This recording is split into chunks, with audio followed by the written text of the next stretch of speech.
कृषि कानूनों के मसले पर सरकार और किसानों के बीच एक और दौर की बातचीत खत्म हो गई है। इस बार भी बातचीत बेनतीजा रही। किसान कृषि कानूनों को वापस लेने की मांग पर अड़े हैं, लेकिन सरकार संशोधन तक ही जा रही है। अब दोनों पक्षों के बीच 8 जनवरी को एक बार फिर से बात होगी। सरकार के मंत्रियों के साथ वार्ता के बाद किसान नेता राकेश टिकैत ने कहा कि हमने सरकार को बता दिया है कि कानून वापसी नहीं तो घर वापसी नहीं। वहीं सरकार ने कहा है कि दूसरे राज्यों के किसानों से बात करने के बाद सरकार फैसला लेगी।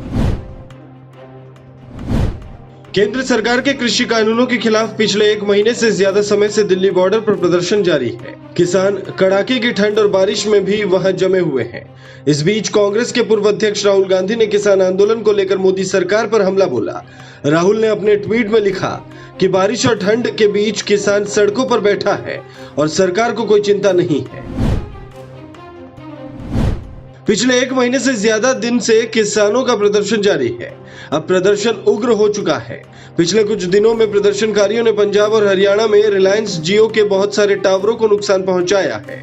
टावरों में तोड़फोड़ के मामले में अब रिलायंस ने हाईकोर्ट का रुख किया है और सरकार से इस मामले में हस्तक्षेप करने की अपील की है। इससे पहले कंपनी ने पंजाब के मुख्यमंत्री कैप्टन अमरिंदर सिंह को पत्र लिखकर हस्तक्षेप की मांग की थी। नेशनल मेट्रोलॉजी कॉन्क्लेव का उद्घाटन हो गया है। उद्घाटन प्रधानमंत्री नरेंद्र मोदी ने सोमवार को वीडियो कॉन्फ्रेंसिंग के जरिए किया। इस मौके पर उन्होंने कहा कि देश में कोरोना वायरस को काबू करने के लिए दुनिया का सबसे बड़ा वैक्सीनेशन कैंपेन शुरू होने वाला है। उन्होंने मेड इन इंडिया वैक्सीन के लिए वैज्ञानिकों और टेक्नीशियनों की तारीफ करते हुए कहा कि देश को उन पर गर्व है। नए साल पर भारत को कोरोना की 2 वैक्सीन मिल गई है और अब देश भर में टीकाकरण की तैयारियां तेज है। इस बीच मध्य प्रदेश के मुख्यमंत्री शिवराज सिंह चौहान ने कहा कि उन्होंने तय किया है कि वो अभी वैक्सीन नहीं लगवाएंगे। उन्होंने कहा कि बाकी लोगों के कोरोना टीका लगने के बाद वो कोरोना का टीका लगवाएंगे।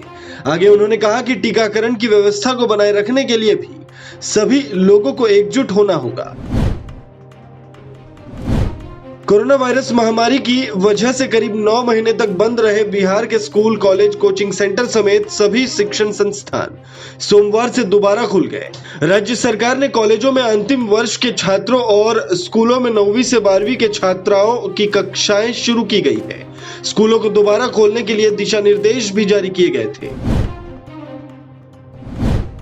पश्चिम बंगाल में आगामी विधानसभा चुनाव के मद्देनजर पार्टियां विभिन्न तरह के मुद्दे उठा रही है। इसी क्रम में सोमवार को मुख्यमंत्री ममता बनर्जी ने केंद्र सरकार से मांग करते हुए कहा कि नेताजी सुभाष चंद्र बोस से संबंधित जो भी महत्वपूर्ण फाइल है, केंद्र सरकार उसे जल्द से जल्द सार्वजनिक करे। इसके साथ ही उन्होंने नेताजी सुभाष चंद्र बोस की जयंती को लेकर बड़ी घोषणा की।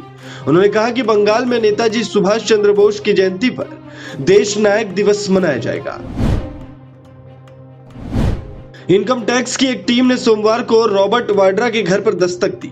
रॉबर्ट वाड्रा से इनकम टैक्स विभाग की टीम ने ताबड़तोड़ कई सवाल पूछे। जानकारी के मुताबिक इनकम टैक्स डिपार्टमेंट ने बेनामी संपत्ति के मामले में रॉबर्ट वाड्रा को नोटिस भेजा था, लेकिन कोरोना वायरस के कहर के चलते वो इनकम टैक्स के दफ्तर नहीं पहुंचे। ऐसे में इनकम टैक्स की टीम पूछताछ के लिए रॉबर्ट वाड्रा के घर ही पहुंच गई। उत्तर प्रदेश के अधिकतर राज्यों में कड़ाके की ठंड के बीच नए साल की शुरुआत के साथ बारिश का सिलसिला जारी है। दिल्ली में सोमवार को कई हिस्सों में बारिश हुई।